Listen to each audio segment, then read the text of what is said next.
Eenyuun nu malee. Eenyuun nu malee kan biyya gadhiise. Eenyuun nu malee kan lolee lolchiise. Eenyuun nu malee kan jireenyi miite.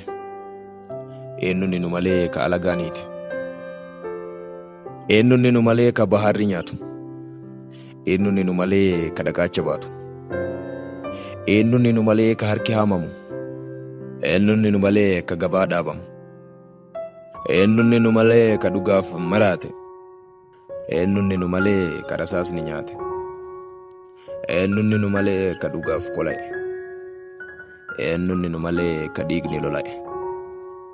Eenyuun nu malee kan jiraan gatame. Eenyuun nu malee kan dubbiin hatame. Eenyuun nu malee kan fira funuunse. Eenyuun nu malee kan orma kunuunse. Eenyuun nu malee kan ardiirra jooru. Eenyuun nu malee kan bineensa sooru. Eenyuun nu malee kan mirgaaf hidhame. Eenyuun nu malee kan ormaaf bitame. Eenyuun nu malee kan fira wallaalan. Eenyuun nu malee kan jiraa awwaalan.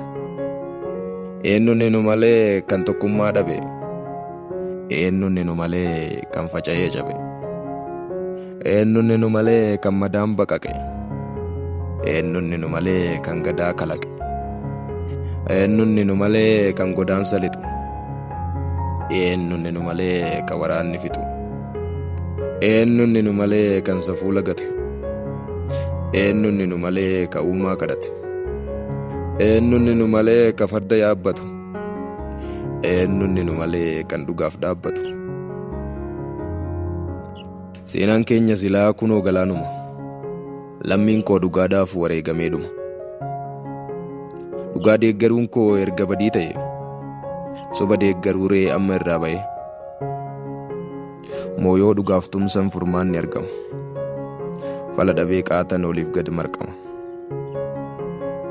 Yooman wanta kootiif abbaan laala maree. Yooman ilma kootiif aabboon waama maree. Yooman yaadda'eetoo maraachuu dhiisare. Yooman boqadheetoo gab jedhee ciisare. Yoomi guyyaan ifteenaaf mul'attu galmi. Dhufaatiniin jira ittan fofa falmii. Yaadannoo seenaa qabsootiif. Galatoomaa horaa bulaa maraaf jeelaan irra.